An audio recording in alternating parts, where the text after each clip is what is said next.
So apart from the four attachment, we complete the first three. Now the fourth. If grasping arises, you do not have a right view. So in order to free to grasping mind, then it's not just easily going to go away, this grasping mind. So we need to apply the right method to overcome this grasping mind. So there are so many ways we apply the method. Among them, the two is the prime method to overcome this grasping mind.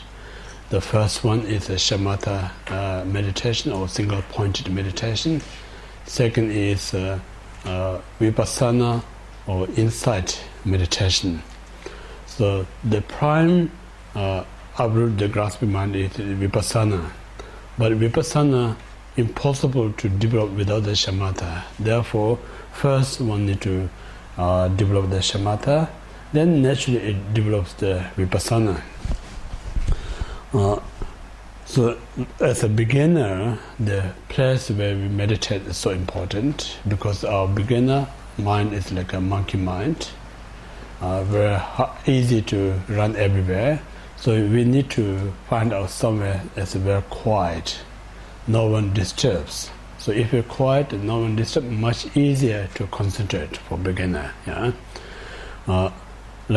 just coming into such as a bush, naturally our thoughts much slower than we live in our own kind of a hassle kind of place. Yeah, so then when you live in here, concentrate much easier. So therefore, choosing such a right environment is so important in the beginning in order to train one's mind. So in this way, we have to follow the instruction we discussed this morning. There's a 6 condition to prepare our mind to meditate. There's the outer preparation. Then actual preparation we already discussed, make sure the house or room where we're going to meditate is the kind of a good condition for the meditation, and then have a comfortable cushion, set of nice altar, and then you sit and reflect all these 4 attachment, apart from the attachment, all this like a precious human rebirth, impermanence, all this is because the inner preparation. So while we're doing all these things, because the mind is not that simple to calm down. You need so much it takes to quiet down before actually get single-pointed. So once you've done properly all these things, when actually you start meditate on object, or you already pretty much calm. So this calm mind much easier to concentrate without preparing, just rushing in the kitchen or somewhere else. Suddenly you jump in the cushion, look at the flower. It's very hard to stay. Mind bounce back. Yeah, always kind of rush around. So this reason is so important, because this the technique how used in the past great masters. This technique how used in past enlightened beings. So if they have another solution, they already teach us that one. But there's no other. Unfortunately, this is the only way actually how to train our mind. So these are. One thing we are so fortunate, because we don't need to research ourselves how to develop this mind such as a single-pointed and wisdom. They already established very professionally.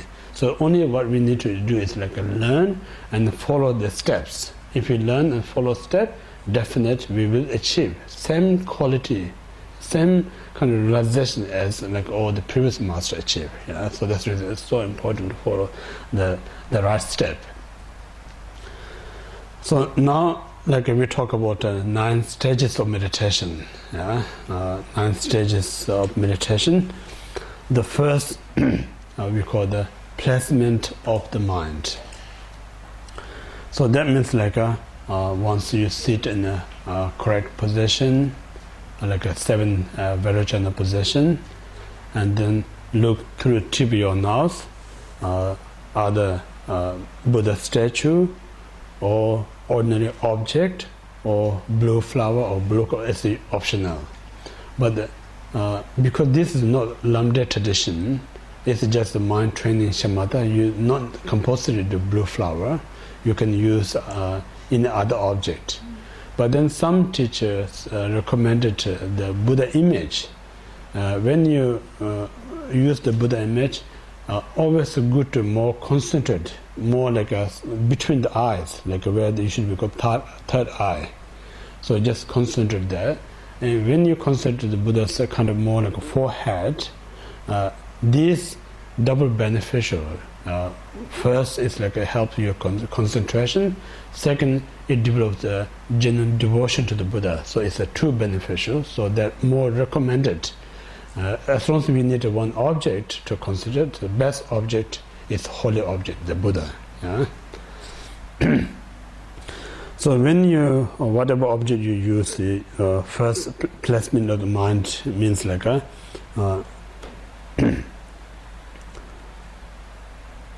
one try our best to stay our mind on that object. Yeah? So when we try to stay that object, in beginning, again we need to be honest, it's not going to be simple, it's not going to be easy, still your mind is going to wander. Physically you may sit still, but mind not going to be still going to wander around. So that time you don't give up, say, oh, my mind's so busy, I'm not supposed to do this meeting, supposed not for me. People says that. You never know without trying.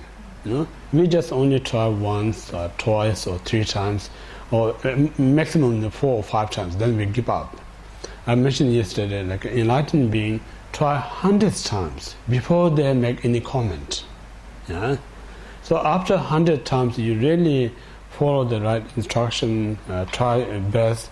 Then if it's not really happening, then you can say, this supposed to not mean to me, you know, it's the right time to make a decision. Just few times not going to make any clarity to make a decision. So most of our decision is a premature decision. So that makes it like we lose lots of opportunity. So now when you concentrate on this object, need to call for kind of a quality requirement to do the good concentration. In order to do a good concentration, you need 4 qualities. The first one, this kind of also brought from the Lamdit instruction about shamatha meditation. There's like a object, whatever you use, make sure the object is solid, is important. That means like you can't concentrate the flame of the candle because it so keep moving, so it distracts your mind. So you need to be a very solid object, the first one.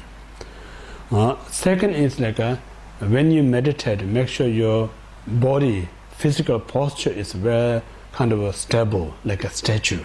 If you move around, then also get distracted. So you need to be like a statue, physical body. The second condition. And third condition is like it's a bit hard for beginner, but we need to train. When you concentrate, eye don't blinking. It's very hard not to blink for a beginner practitioner, but if you keep gently train, eventually it can stop to not blinking. And also there's like while you meditate, don't look around. If you kind of look around a little bit, it get immediately thought arise. Reason they're saying in the eyes there's a certain vein, so this is called the thought vein. So soon you look around, then it stirs up your thought. Yeah. So when it stirs up thought, then all thought arise. So that's the reason. Try best not to look around. Just kind of focus or place your mind on object. So that's the third one. Yeah, third condition. And then fourth is like the object that you concentrate must have a very clear. Unclear objects, again, it disrupts your mind. So you make sure it's very, if a statue is very clear, so it means like you can't meditate in a dark place. You need to be very bright. You can really see the statue.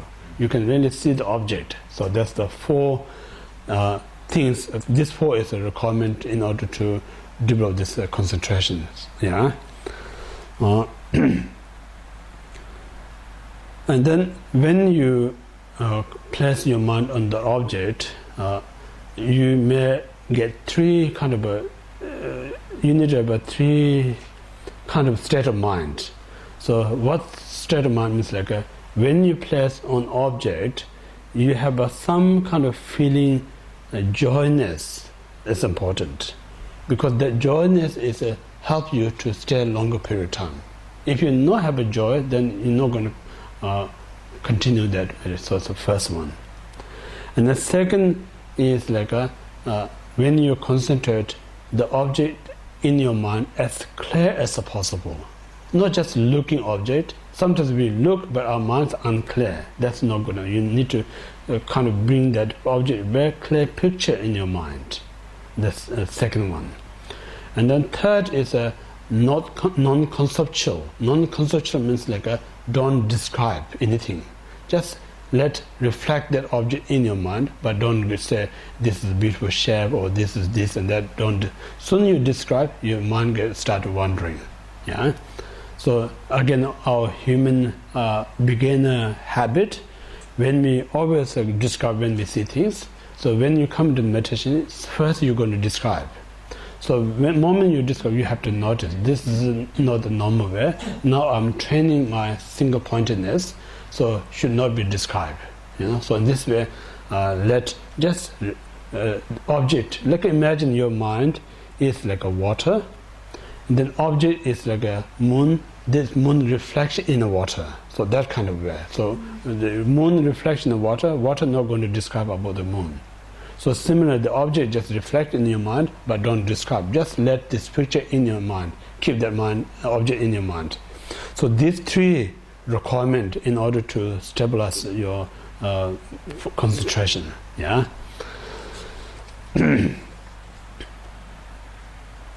So in this way, like one need to train our concentration meditation or concentration or meditation. When we train our mind in that way, whether it's going to be very good quality meditation or not, also it's depending on how much you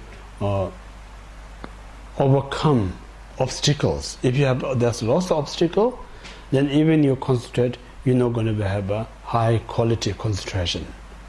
So if you have a less obstacle, or if you don't have any obstacle, then your concentration is very clear. So that clear concentration makes you much better quality of single-pointed meditation.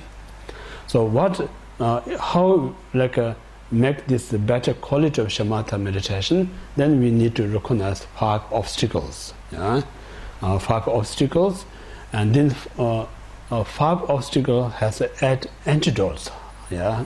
Obstacle just recognizing is not good enough. We need to apply the antidote to overcome these 5 obstacles. So in this way, then we have to study about these 5 obstacles and 8 antidotes. So first obstacle are the beginning of the meditation, or while we're doing the meditation, one of the main obstacles is the laziness. Because the laziness stops you to meditate in the beginning. Or while you're meditating, you say, I want to do something else, that's also laziness. So either it stops at the beginning, or it may stop while you're meditating. So that's the beginning or main time obstacle.